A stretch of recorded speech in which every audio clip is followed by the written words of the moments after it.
할렐루야. 함께 주일 예배를 드리는 여러분들을 환영하고 축복합니다. 다 같이 묵상으로 기도드림으로 2020년 3월 22일 주일 예배를 시작하도록 하겠습니다. 같이 기도하겠습니다.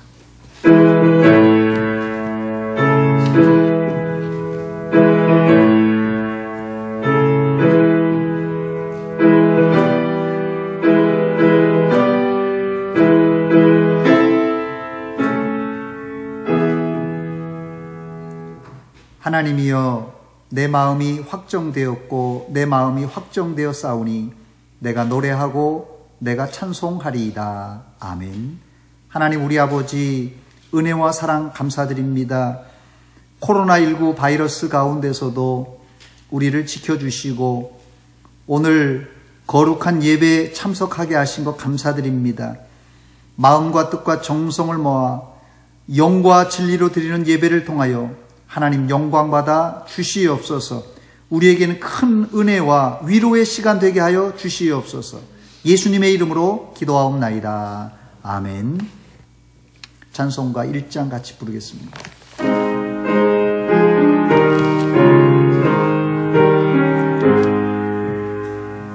만복의 근원 하나님, 온 백성 찬송 드리고 저 천사여 찬송하세. 찬송 성부 성자 성령. 아멘.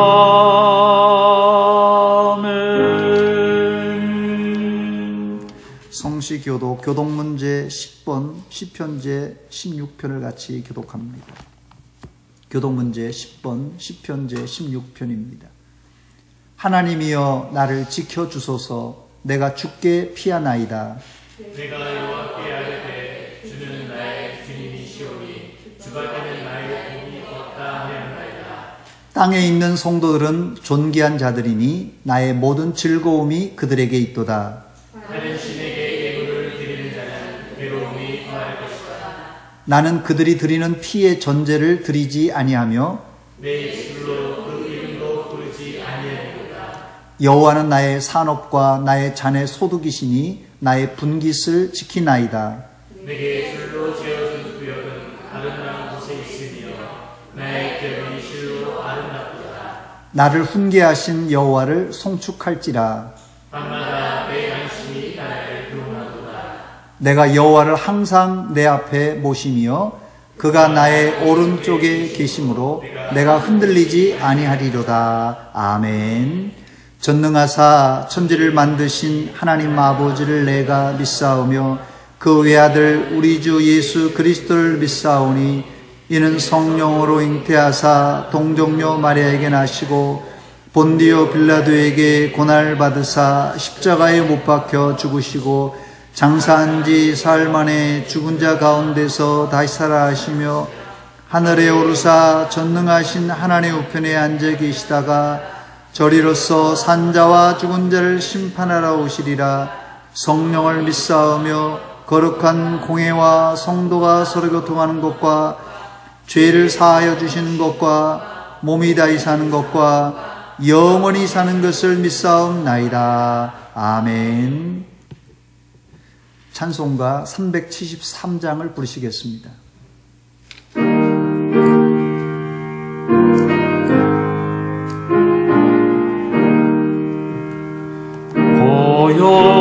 고요한 바다로 저 천국 향할 때 주 내게 승분 주시리라.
우리에게 주신 하나님의 말씀은 신약성경 마가복음 제 4장 35절로 41절까지 제가 말씀을 봉독해 드립니다.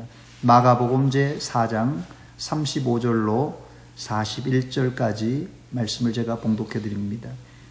그날 저물 때에 제자들에게 이르시되 우리가 저편으로 건너가자 하시니 그들이 무리를 떠나 예수를 배에 계신 그대로 모시고 가매 다른 배들도 함께 하더니 큰 광풍이 일어나며 물결이 배에 부딪혀 들어와 배에 가득하게 되었더라. 예수께서는 고물에서 베개를 베고 주무시더니 제자들이 깨우며 이르되 선생님이여 우리가 죽게 된 것을 돌보지 아니하시나이까 하니 예수께서 깨어 바람을 꾸짖으시며 바다더러 이르시되 잠잠하라 고요하라 하시니 바람이 그치고 아주 잔잔하여지더라. 이에 제자들에게 이르시되 어찌하여 이렇게 무서워하느냐 너희가 어찌 믿음이 없느냐 하시니 그들이 심히 두려워하여 서로 말하되 그가 누구이기에 바람과 바다도 순종하는가 하였더라. 아멘. 이 시간에는 김태석 지휘자가 나와서 하나님께 특송을 올려드리겠습니다.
다 같이 기도하겠습니다. 하나님 우리 아버지 은혜와 사랑 감사드립니다. 코로나19 바이러스 때문에 저희들 함께 모여서 예배드리지 못하지만 집에서 각자 처소에서 영상으로 예배드립니다. 이 예배를 받아 주시옵소서.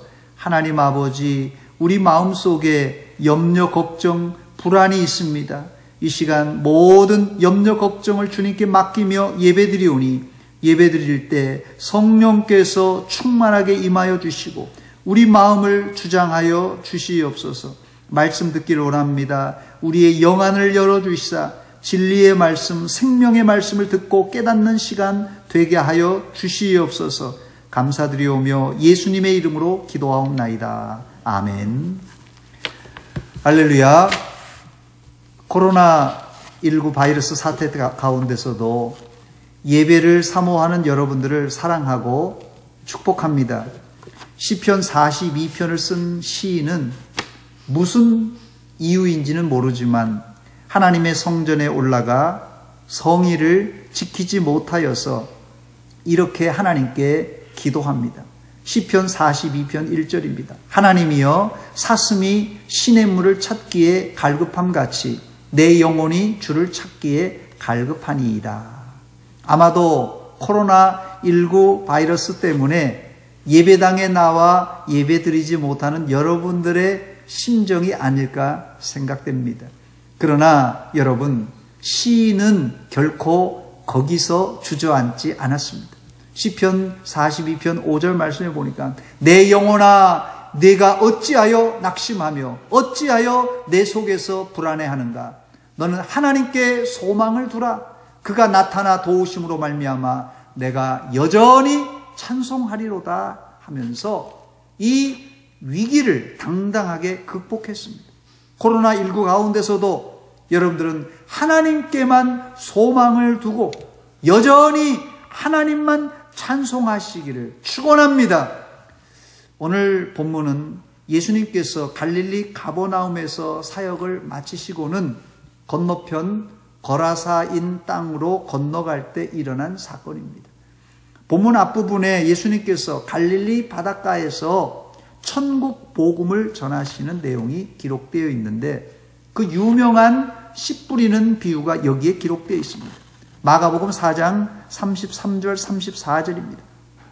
예수께서 이러한 많은 비유로 그들이 알아들을 수 있는 대로 말씀을 가르치시되 비유가 아니면 말씀하지 아니하시고 했어요. 그리고 오늘 본문 35절로 연결됩니다. 그날 저물 때 제자들에게 이르시되 우리가 저편으로 건너가자고 하셨어요. 문제는 예수님께서 가자고 제안한 길인데 풍랑을 만나 제자들은 거의 죽게 되었습니다. 여기서 우리에게 주시는 교훈이 무엇입니까? 첫 번째, 하나님의 말씀은 듣는 것보다 실천이 중요합니다. 본문 바로 앞장면은 예수님께서 하루 종일 하나님 나라에 관하여서 복음을 전하셨습니다. 그랬더니 제자들이 깨닫질 못합니다. 그래서 예수님은 제자들에게 따로 과외 공부를 시켜주십니다. 34절에 보니까 비유가 아니면 말씀하지 아니하시고 다만 혼자 계실 때 그 제자들에게 모든 것을 해석하시더라 했습니다. 제자들은 예수님 곁에서 공개적으로 공개 강좌를 듣고 나중에는 따로 사사롭게 예수님의 해석을 들을 수 있었습니다. 이런 축복이 또 어디 있겠습니까? 여러분들은 예수님이 천국 복음에 대한 설교를 하셨는데 여러분들이 천국 하면 어떤 것이 머리에 제일 먼저 떠오릅니까? 보통 천국 하면 황금 보석으로 꾸며진 나라, 영원히 죽지 않고 행복하게 살 수 있는 나라, 눈물과 고통이 없는 나라, 이렇게 생각합니다. 틀린 말이 아닙니다. 그러나 정답도 아닙니다. 천국 하나님 나라 하면 제일 먼저 떠올라야 하는 것은 황금 보석이 문제가 아니라 하나님이 먼저 떠올라야 됩니다. 천국은 하나님이 계신 곳, 하나님이 통치하는 곳입니다. 지금 온 세상이 코로나19 바이러스 때문에 암울한 상황이지만 여러분들은 하나님의 나라 천국을 바라보면서 소망을 가지시기를 축원합니다. 그런데 이런 하나님의 나라 천국을 아는 것과 이 땅에서 실제 그 천국을 체험하는 것은 상당히 차이가 큽니다. 저는 이 천국은 듣고 읽고 공부해서 아는 것보다 하나님의 나라를 생활 가운데 느낄 줄 알아야 성숙한 성도라고 생각합니다.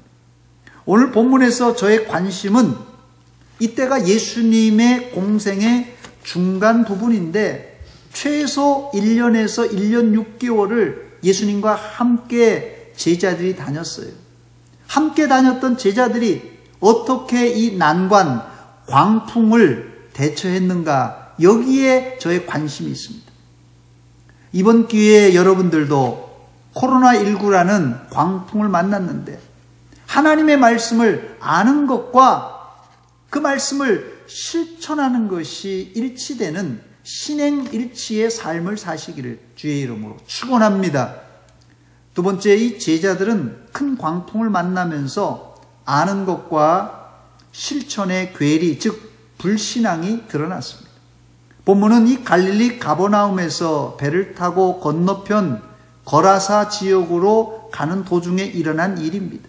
제가 지도를 하나 준비했습니다. 지도를 하나 보여주시기 바랍니다. 저게 갈릴리 바다입니다. 갈릴리 바다 위에 점 쪽에가 이 옆에 점에서 왼쪽으로 보시면 가버나움이라 이렇게 되어 있는데, 이 가버나움에서 지금 예수님이 배를 타고 반대쪽 오른쪽 거라사라는 곳에 있습니다. 그 가버나움에서 거라사로 지금 가고 있는 그런 상황입니다. 이 지도에서 보는 것처럼 이 가버나움에서 거라사까지 직선 거리로 약 8km 정도 되는 거리입니다. 8km 정도면 화창한 날에는 얼마든지 반대편을 볼 수 있습니다. 일반적으로 사람이 확인 가능한 가시거리는 10km 내외입니다. 그러니까 이 가버나움과 거라사는 날씨가 좋은 날은 건너편을 어렴풋이 볼 수 있는 거리입니다. 그러나 이 가버나움과 거라사는 완전히 다른 동네입니다. 예수님 당시 거라사에는 헬라인들이 살고 있었고 헬라 문화가 통용되던 지역이었어요. 그 신뢰로 거라사엔 유대인들이 혐오하는 이 돼지를 기르고 있었습니다. 제가 3년 전에 이스라엘에 갔을 때 갈릴리를 방문한 적이 있습니다. 그날 날씨가 아주 화창했습니다. 갈릴리가 이 해수면보다 약 200m 정도가 낮기 때문에 움푹 들어간 지형입니다. 그래서 어디서든지 날씨만 좋으면 건너편 지역을 확인할 수가 있습니다. 저희 일행이 갈릴리 호수에 도착한 시간이 저녁 무렵 5시 30분 정도였어요. 그때가 2월 달이라 이 배에 승선할 때 이미 해가 떨어져서 컴컴해질 때입니다. 목사님들과 사모님 일행 30여 명이 배에 타자 이 배 선장은 우리가 한국에서 온 줄 알고는 태극기를 개양하고 애국가를 틀어주었습니다. 목사님들과 사모님들은 이영만리 타국에서 태극기를 보며 애국가가 울려 퍼지자 감격에 젖어 애국가를 부르고 그리고 나서 찬송을 부르기 시작했습니다. 제가 자료 화면을 준비했습니다. 한번 배를 보여주시기 바랍니다. 예, 저렇게 생긴 배를 타고 이제 갈릴리 바다를 나갔습니다. 동영상도 준비가 됩니까? 동영상도 한번 보여주시기 바랍니다.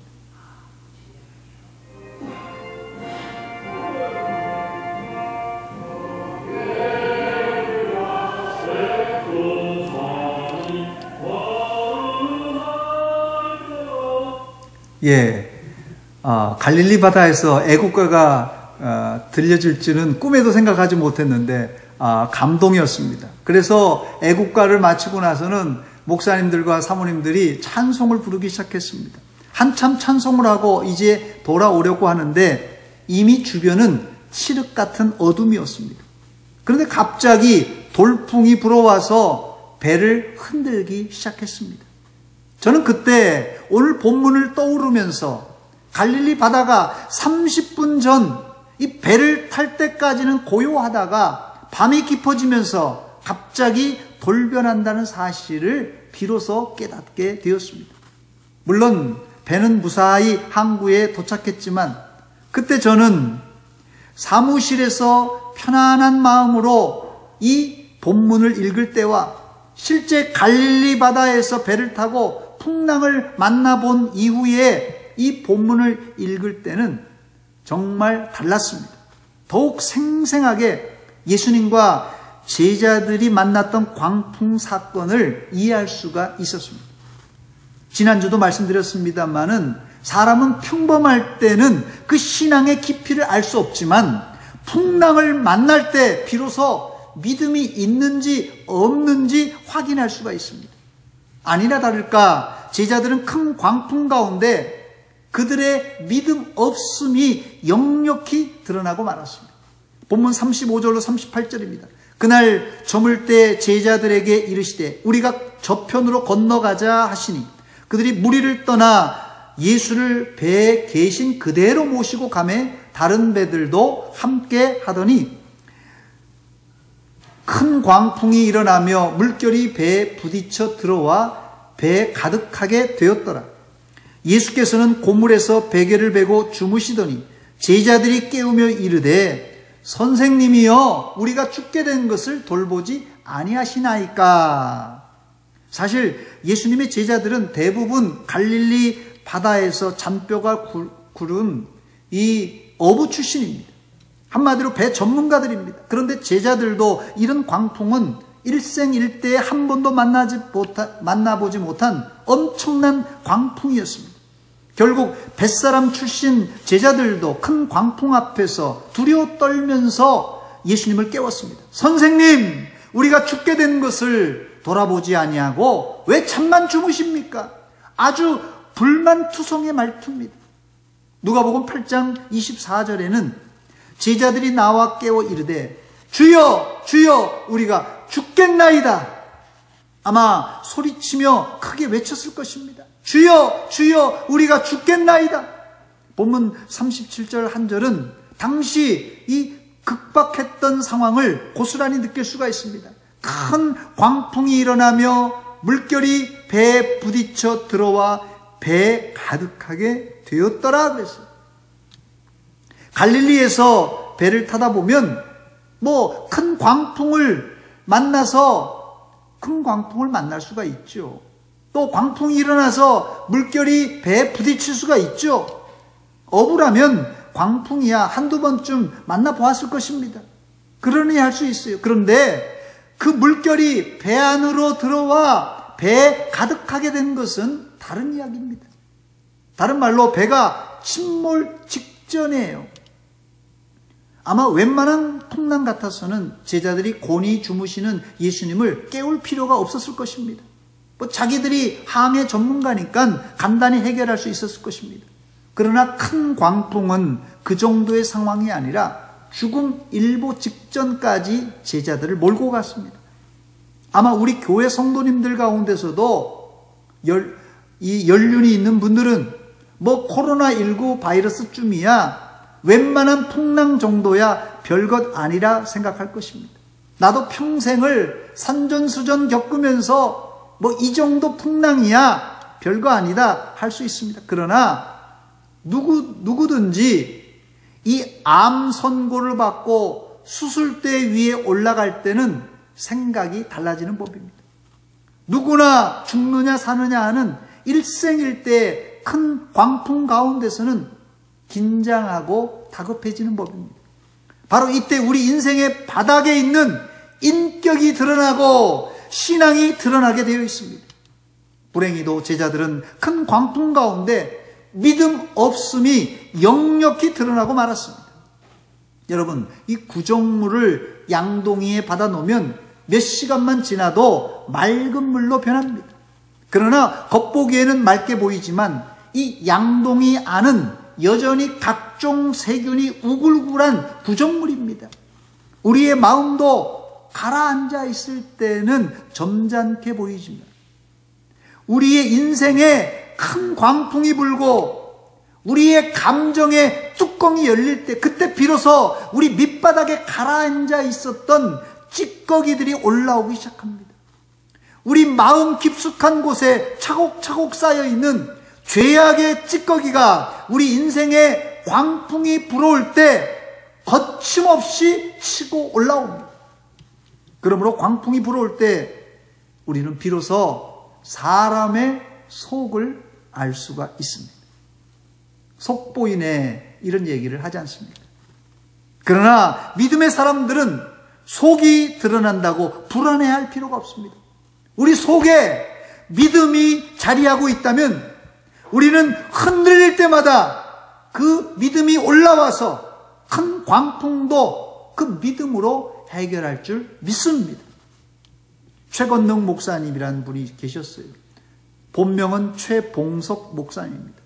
최건능 목사님은 1939년 신사참배를 반대하다가 감옥에 갇혀서 6년 동안 옥살이를 하다가 40일 금식기도 후 75세의 나이로 순교하셨습니다. 최건능 목사님은 우리가 잘 알듯이 예수 천당 불신 지옥을 평생을 외쳤던 목사님이십니다. 이 목사님이 감옥에 갇혀서 일본 순사에게 매를 맞고 고문을 당했어요.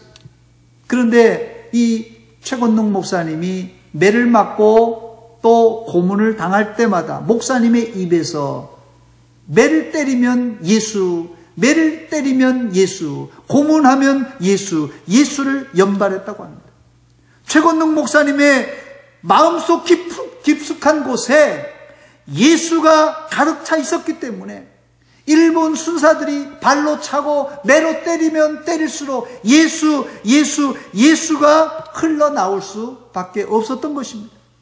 그런데 반대로 우리 속을 한번 들여다보시기 바랍니다. 우리 속이 불순물과 죄악으로 깔려 있으면 여지없이 광풍이 불 때 불신앙의 말, 부정적인 말이 치고 올라올 것이 뻔합니다.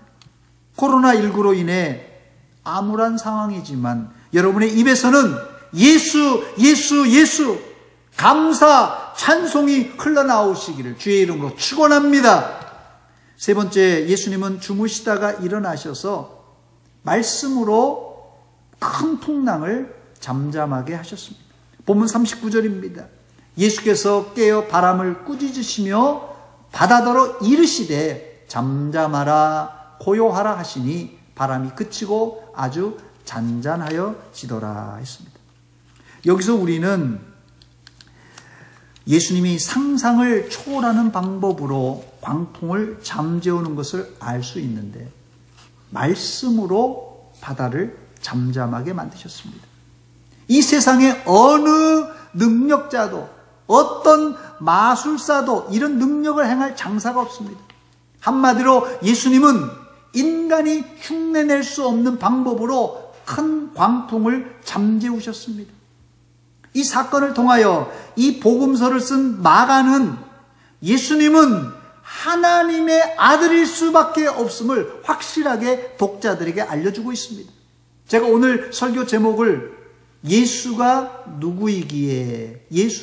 누구이기에 라고 잡았는데 그 해답이 바로 예수님은 하나님의 아들이시고 하나님이라는 사실입니다.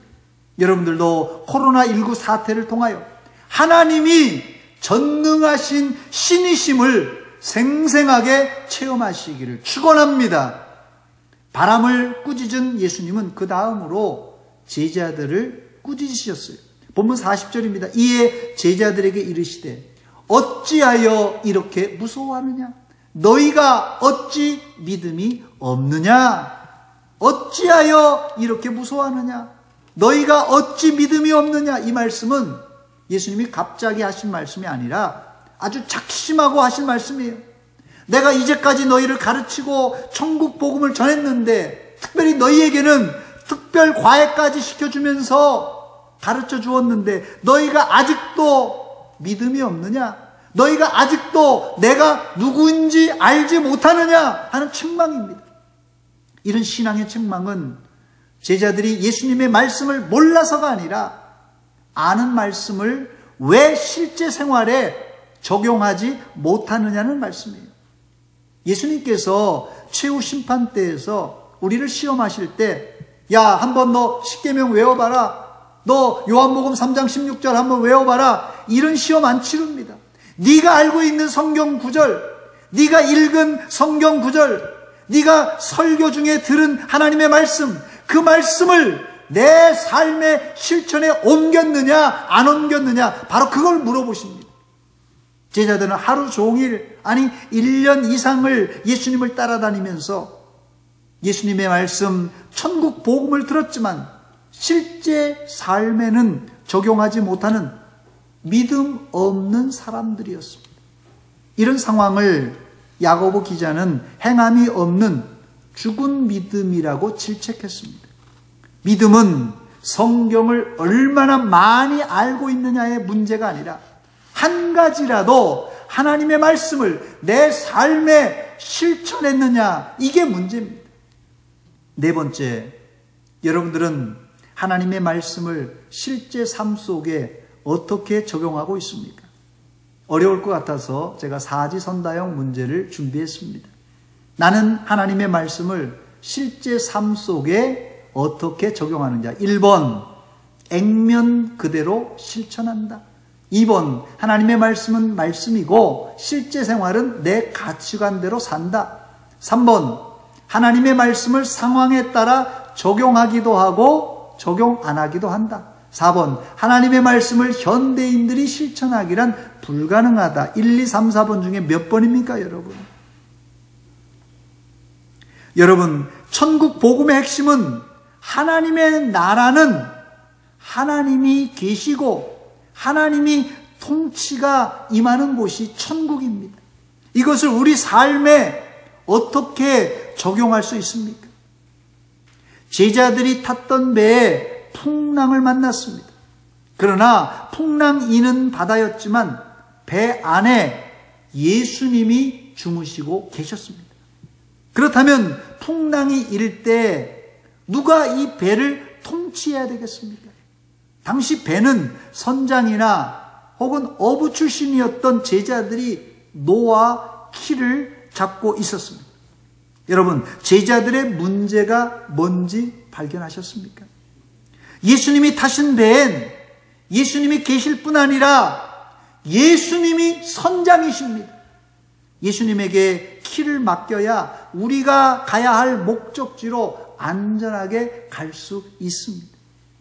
그런데 제자들은 예수님께 그 키를 안 맡기고 자신들이 배를 운행하려고 할 때 벌벌 떨면서 두려워했던 것입니다. 우리 교회의 주인이 누구입니까? 목사입니까? 아니면 민주주의 원리로 성도들입니까? 교회의 주인은 목사도 성도들도 아니라 예수님이 교회의 머리가 되십니다. 그런데 교회에 크고 작은 문제가 발생했을 때 우리는 그 일을 내가 해결해 보려고 하다가 시험에 들고 염려 걱정에 휘말리고 맙니다. 가정의 일, 개인의 일도 마찬가지입니다. 성경은 성경이고 지금 당면한 일은 내가 해결한다고 달려들다가 시험에 빠지는 법입니다. 지금 코로나19 바이러스가 창궐하고 있습니다. 사실 큰 풍랑이 불 때 이 물결 바라보면, 광풍 바라보면 누구나 시험에 들고 두려워하고 떨 수밖에 없습니다. 이것은 인간의 본능입니다. 그러나 큰 광풍이 일어날지라도 우리가 안전하게 목적지에 갈 수 있는 방법은 우리 인생의 선장 되시는 예수님께 우리 인생의 키를 맡기는 일입니다. 이것을 예수님은 믿음이라고 말씀하셨어요. 어찌하여 이렇게 무서워하느냐? 너희가 어찌 믿음이 없느냐? 마태복음 8장 26절에 이 구절을 이렇게 기록하고 있습니다. 예수께서 이르시되 어찌하여 무서워하느냐? 믿음이 작은 자들아, 믿음이 작은 자들아. 어려울 때 하나님의 말씀을 삶의 액면 그대로 적용하여 실천하시기 바랍니다. 그게 뭐라고요? 그게 믿음입니다. 다섯 번째, 끝으로 예수님은 누구이십니까?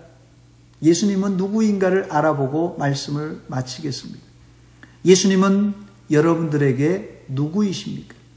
외람된 말씀이지만 일제가 우리나라를 강탈하고 세월이 흘러 30년이 넘어서자 의식이 있던 사람들은 우리나라 독립을 위해서 마지막까지 만주나 상하이로 넘어가서 혹은 세계 전역에 흩어져서 독립운동을 했습니다.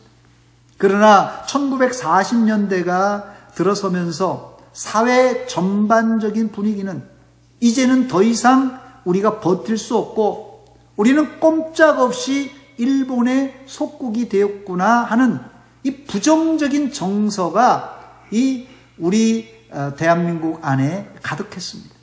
그래서 기독교가 신사참배를 결정한 것도 사실은 버티다가 광복이 되기 전 4년, 5년 전에 일어난 일입니다. 신앙인은 고통을 참는 임계점이 믿지 않는 사람들보다 월등히 높습니다. 그 이유는 우리에게는 하늘나라, 천국과 또 하나님이 계시지 않습니까? 그러나 성도도 이 고통이 지속되다 보면 견딜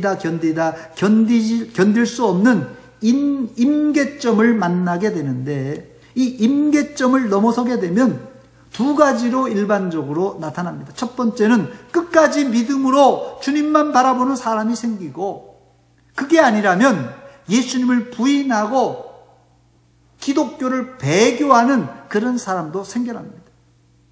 물론 저도 장담할 수 없습니다. 공산당이 쳐들어와서 하나님이냐 공산당이냐 총뿌리를 겨눌 때 저도 장담할 수 없습니다. 그러나 믿음의 사람들은 시험의 현장에서 객관적으로 상황을 바라볼 수 있어야 큰 광풍을 이길 수가 있습니다. 믿음의 사람의 눈은 풍랑이 이는 상황만 바라보지 않고 풍랑 가운데 우리를 다스리는 주님을 바라볼 수 있어야 풍랑을 극복할 수가 있습니다. 지금 코로나19 바이러스 때문에 온 세상이 시끄러운데 감염자 수가 이제 9,000명에 육박하고 있습니다. 그러나 여러분, 이런 상황 바라보지 마시고 주님 바라볼 때 우리는 넉넉히 승리할 줄 믿습니다. 이게 뭐라고요? 이게 바로 우리의 믿음입니다. 사랑하는 여러분, 복잡한 상황보다 주님 바라보시기 바랍니다. 주님은 바람과 바다를 호령하여 잔잔하게 할 수 있는 전능하신 하나님이십니다. 본문 41절을 함께 읽겠습니다. 그들이 심히 두려워하여 서로 말하되 그가 누구이기에 바람과 바다도 순종하는가 하였더라. 예수님이 누구입니까? 예수님이 누구입니까? 사람들이 그가 누구이기에 바람과 바다도 순종하는가? 바람과 바다도 잔잔하게 할 수 있는 하나님이 바로 예수님이십니다. 코로나19 바이러스 가운데에서 우리 속에서 염려, 걱정, 불안, 이런 부정적인 생각이 아니라 예수님이 우리를 통치하심으로 우리의 입에서는 감사가, 찬송이 계속해서 흘러나오시기를 주의 이름으로 축원합니다. 같이 기도하겠습니다. 하나님 우리 아버지, 은혜와 사랑 감사드립니다. 저희들에게 큰 광풍을 주신 하나님, 이 광풍 가운데 우리의 믿음이 역력히 드러나고 있습니다. 하나님 아버지, 염려, 걱정, 근심, 불안은 이 광풍을 내 힘으로 극복하려는 그런 교만한 생각입니다. 우리의 염려, 걱정, 근심을 주님께 맡기고 내 인생의 키를 주님께 맡길 때 주시는 평안과 은혜와 회복의 역사가 우리를 하나님 감싸주시사 넉넉히 이 코로나19 바이러스와 우리가 만난 위기를 극복할 수 있도록 도와주시옵소서. 예수님의 이름으로 기도하옵나이다. 아멘.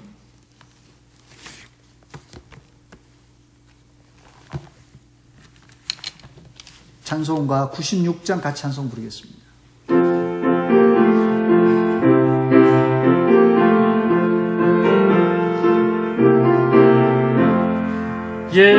예수님은 누구신가? 우는 자의 위로와 없는 자의 풍성이며 천한 자의 높음과 잡힌 자의 노임되고 우리 길 예수님은 누구신가? 약한 자의 강함과 눈먼 자의 빛이시며 병든 자의 고침과 죽은 자의 부활되고 우리 생명 되시네. 예수님은 누구신가? 주한 자의 정함과 죽을 자의 생명이며 죄인들의 중보와 멸망자의 구원되고 우리 평화 되시네. 예수님은 누구신가? 온 교회의 머리와 온 세상의 구주시며 모든 왕의 왕이요 심판하실 주님 되고 우리 영광 되시네. 같이 기도하겠습니다. 하나님 우리 아버지, 은혜와 사랑 감사드립니다. 예배 드리고 은혜 받은 대로 우리가 하나님 앞에 물질을 드립니다. 11조와 감사의 예물, 선교를 위한 예물, 주일헌금을 드립니다. 우리의 마음을 드립니다. 모두 받아 주시옵소서. 코로나19 바이러스 때문에 자영업자들 또 여러 사업하시는 분들 하나님 힘들고 어렵다고 합니다. 속히 한국 경제가, 세계 경제가 회복되게 하여 주시옵소서. 코로나19에 확진된 자들, 격리된 자들, 또 이들을 돌보고 있는 의료진들에게 하나님의 은총과 복을 내려주시사 속히 회복되는 역사가 있게 하시고 지치지 않게 하나님이 도와주시옵소서. 우리 교회 안에도 이렇게 육신이 연약하여서 고생하는 자들이 있습니다. 주님이 친히 찾아가 주시고 피 묻은 손으로 안수하여 주시사 깨끗이 치료하여 주시옵소서. 예수님의 이름으로 기도하옵나이다. 아멘.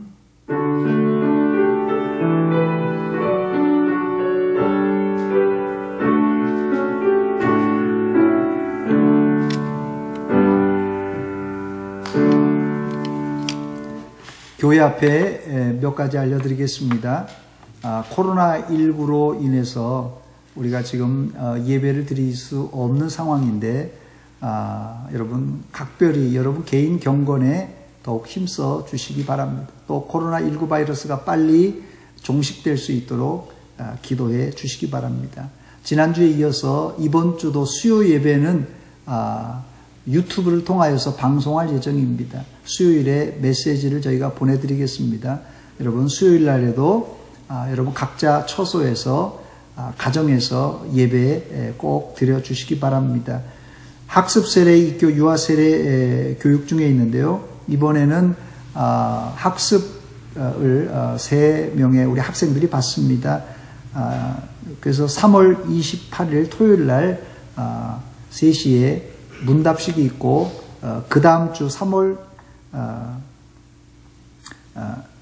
29일 주일날 저희가 학습식을 거행하도록 하겠습니다. 그리고 그 다음 주 4월 5일이 성찬식이 되겠습니다. 종료주일이고요. 또 4월 12일 날이 부활주일입니다.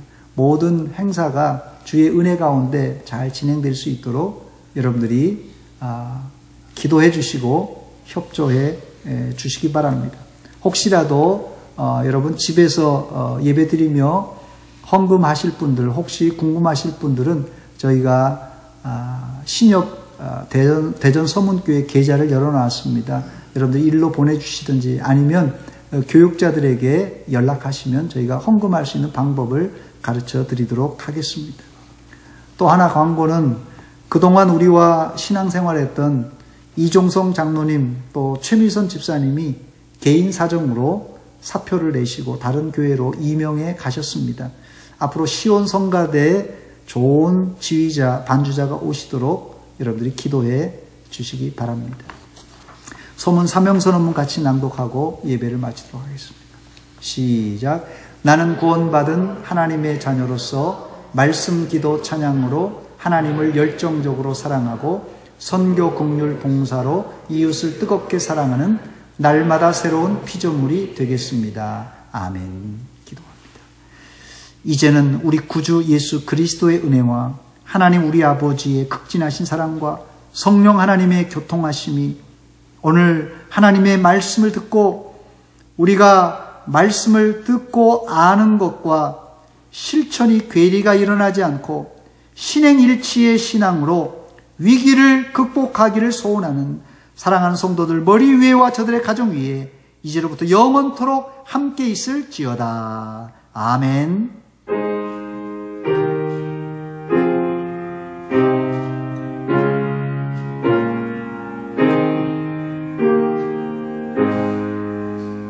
우리 다 같이 일어나서 여호와를 찬양합시다. 주와 같이 길 가는 것 즐거운 일 아닌가. 우리 주님 걸어가신 발자취를 밟겠네. 한 걸음 한 걸음 주 예수와 함께 날마다 날마다 우리 걸어가 한 걸음 한 걸음 한 걸음 주 예수와 함께 날마다 날마다 우리 걸어가리. 이상으로 주일 예배를 마치겠습니다. 주 안에서 평안히 안녕히 잘 계시기 바랍니다. 감사합니다.